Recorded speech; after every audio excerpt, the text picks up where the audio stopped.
এই প্রবাসের মাটিতে একা থাকা যেন কতটুকু কষ্টকর, যে তাকে সেই বোঝে। এতগুলো মানুষ এত কষ্ট করে, আমার ভাইরা অনেক কষ্ট করে এই প্রবাসে, এবং আমিও কষ্ট করি অনেক।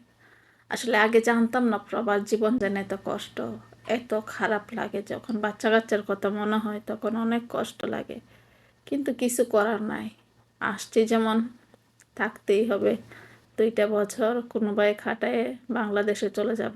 দোয়া করবেন আমার জন্য সবাই। আর যদি আমার ভিডিওটা ভালো লাগে প্লিজ একটু শেয়ার করে দিন। আসলে আমি অনেক দিন হলো ফেসবুক পেজটা খুলছি, কিন্তু অনেকেই দেখি ইনকাম করে ফেসবুক থেকে, কিন্তু আমার ইনকাম করার কোনো ইচ্ছা নাই। ইনকাম যদি হয় আলহামদুলিল্লাহ ভালো, যদি না হয় আলহামদুলিল্লাহ ভালো। কিন্তু আমার একটা আশা ছিল অনেক, যে আমিও কিছু না কিছু হইলেও ইনকাম